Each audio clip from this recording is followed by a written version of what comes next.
back to GreyWolf Towers. My name's Brian again. So today, ignore the little bit of a mess you can see the glimpse of over here. Again, with this type of a project, I'm going to do another repair on a video card. This time it's a GTX 760 from MSI. This card has been repaired before in the past, so I think we can do it again. We're going to use the heat gun method again that we used last time. Again, just some basic rubbing alcohol, a couple Q-tips, a little piece of paper towel, some thermal paste, the heat gun. This time it's just a regular magnetic screwdriver because I couldn't find my Stanley kit again, and we're going to use a little bit better of a box this time so that it's not as wobbly. So for this one, we're going to have to do a little bit more. I went ahead and I already disconnected the fans. We want to make sure that we disconnect those carefully before taking off the shroud, because otherwise you can actually rip the cables out of the end and that would be really bad. So with this one, let's take a look here. I believe it will come off with just these four like the other one did, but let's take a look and find out.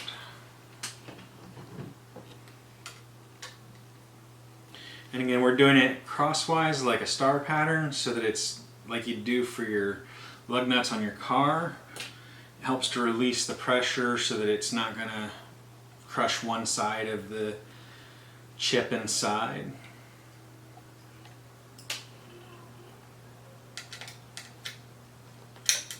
So now,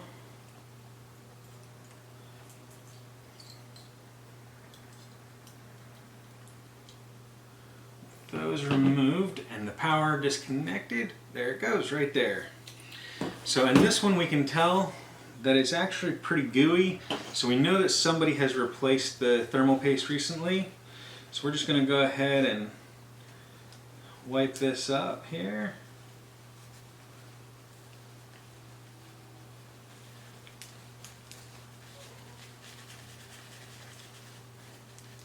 I'll wipe this up.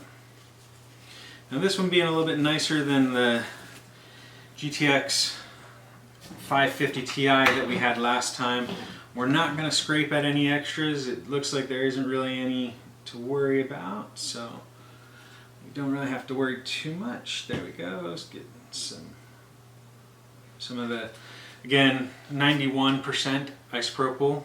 It's not the little 70%, although the 70% would probably still work. The 91 is less diluted, causing it to be a little bit better at evaporating and cleaning and taking the gunk with it, and so we end up with a little bit nicer of a look on everything, and everything turns out a little bit better looking. There we go. So again, a dirty Q-tip. And we can see underneath that this is definitely a genuine card because it's got the NVIDIA logo and the correct markings being on here. So it's a GK104 chip, so that is a 760. So we are good there. So we're going to set this off to the side. We're going to set this down on the piece here, and we're going to do a little timer so that we can sit here and warm up the chip.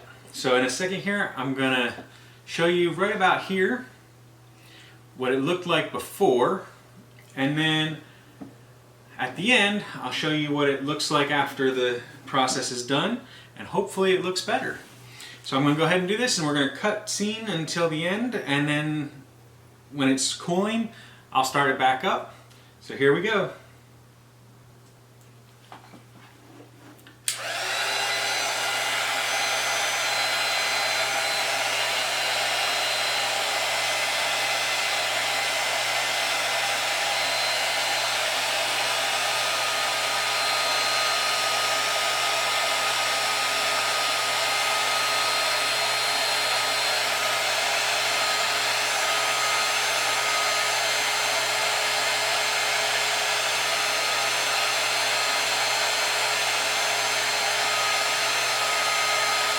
Keep an eye on it, make sure it's still videoing. It turns off on its own.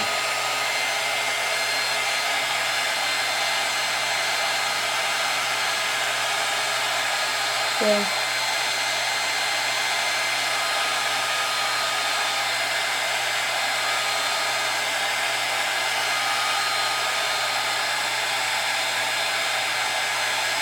Another fun time here. Again, better than watching your favorite movie or game. Sorry for any shake on there. My son's doing the camera work tonight. He needed a potty break. This does get pretty boring. And this time, just so you're aware, we're going to do it a little bit longer than we did last time. This time I'm going to do it for 30 minutes to give it a little bit extra time to reseat the GPU and to give it a little extra baking time here. Mostly because it's already been through this process once. I want to make sure that it's done as good as possible this time around. A little extra time might help to rejoin those soldering points a little bit firmer than they were last time. Give it a little more time this time before it has to be repaired again. And there's the 30 minutes.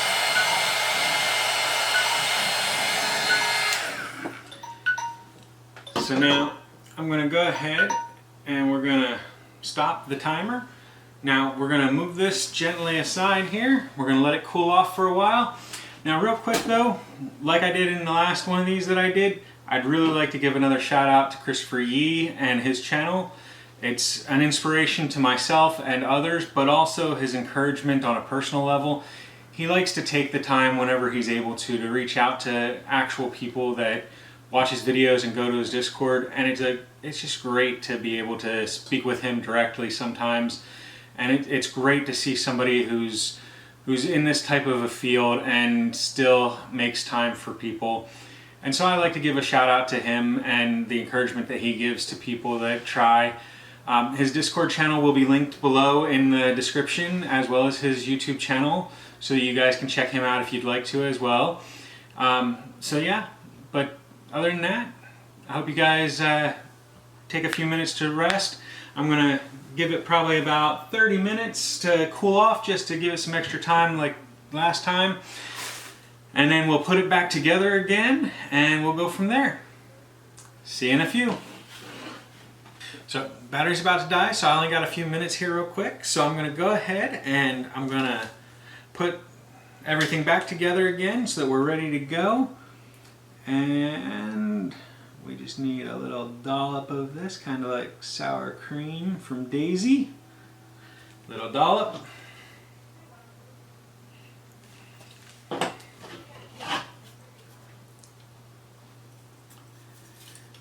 we go.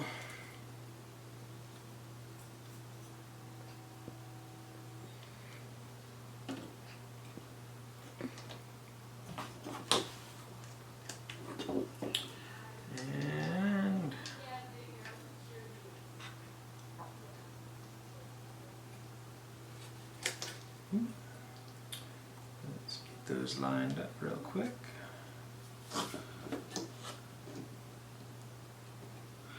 There we go.